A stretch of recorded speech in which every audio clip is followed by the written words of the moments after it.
So for the better part of 10 years, I have been in product design and had a stint of about a couple years on the Etsy product design team that was about 140 people. I learned some really critical things about the product design cycle, and I wanted to break them down in this video and talk about the 5 things I learned during my time at Etsy, how you can then take them and go apply them to either the organization that you are in or just further develop your design career, and give you a little inside look into how larger design organizations look at design and how they're thinking about things. So if that sounds like something interesting to you, stick around and we'll talk about it in the video.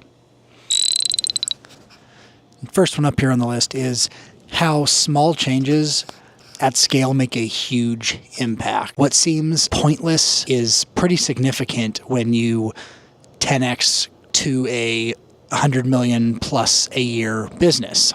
And so, for example, when I was there, we spent about 6 months iterating around text sizes, the color of texts, the position within like 3 or 4 order of hierarchy lines. We spent with the size of the elements, like all within this tiny little buy box of like 4 lines of copy. And it's crazy that we spent so long, but at the end of it, that ended up leading to driving up $50 million in revenue from just moving around some text and from like reducing sizes of fonts and shifting around their position within a small period. And it was something like 0.025% or something ridiculous. But when you extract that to a multi-$100 million a year business, that leads to millions and millions and millions of dollars.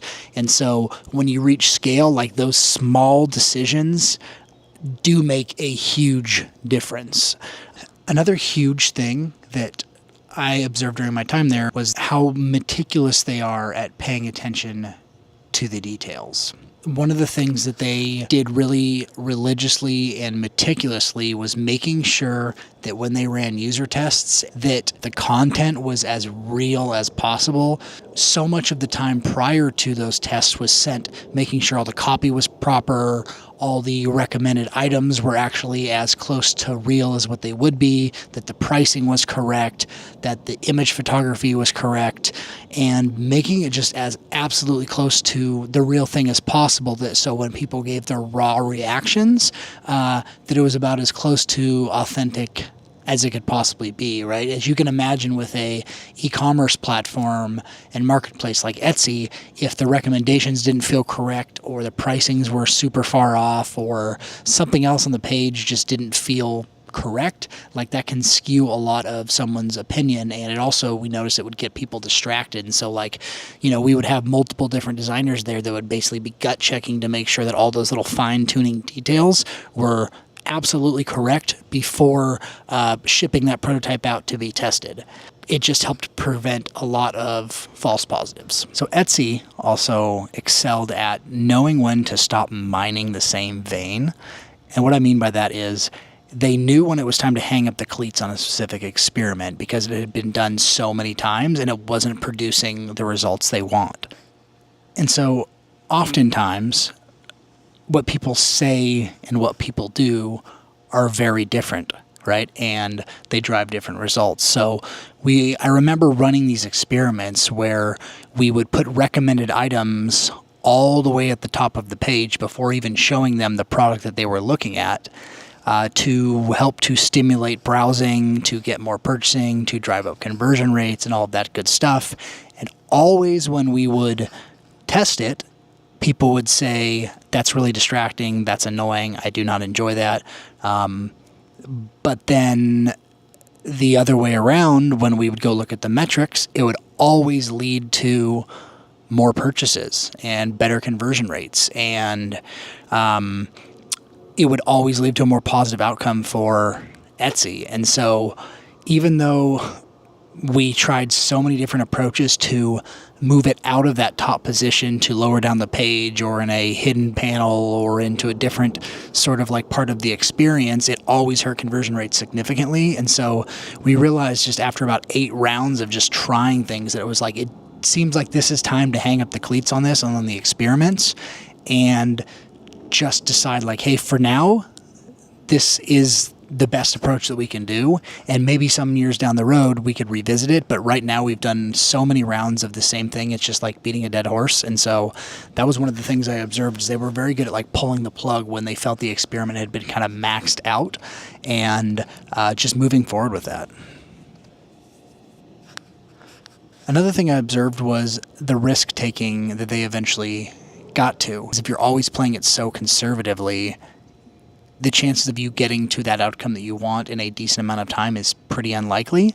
And so you have to make larger changes to drive bigger impacts. And that kind of goes without saying, but it was something that when I first got there was not always the case. But then over the next 2 years of me being there, I noticed that their methodologies started to shift because they started to notice more and more about the results. So, that was just another kind of interesting observation. And then the final one here on the list would be that always think about the business. If a design, a product area, a channel of work, whatever have you, did not directly correlate to some sort of business metric, it's never going to get prioritized at Etsy. And that was so paramount, because unless we could strictly tie something to their tried and true North Star being conversion rates, it never got pushed live. It never got, say, absolutely go. It was so hard to convince people around the business that anything other than conversion rate was going to be worth time. And it was just so interesting to see how hard and fast they were about making sure that it was tied to conversion rate. Like, even if there was other kind of supplementary metrics that it drove, the chances of it actually being pushed to all of Etsy.com was so slim to none that it almost never happened. So they would run tons of experiments. They'd move some metrics positive, some metrics would be neutral. But if it didn't have a significant impact to conversion rates, it rarely got pushed to all of Etsy. So that was kind of my 5 takeaways from seeing a huge design team, and kind of what I observed for methodologies of how they think about things, and not so vague, but these are more like really, really tactical things that I observed, not just the surface level stuff. So now let's talk a little bit about how you can take these to your own business or to your own organization and think about things a little bit differently. The way I think about these is a few key things. Track data early. The more and more you know about your users, their behavior, and the customers, the better off you'll be. I always think about 2, 3, 4, 5 steps down the line. What does this design that I'm doing impact future?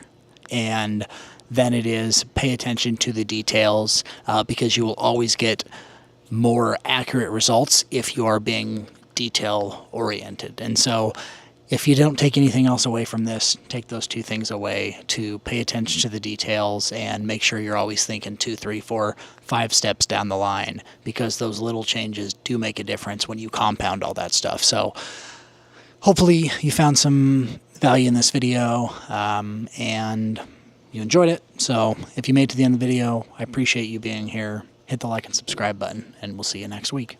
Peace.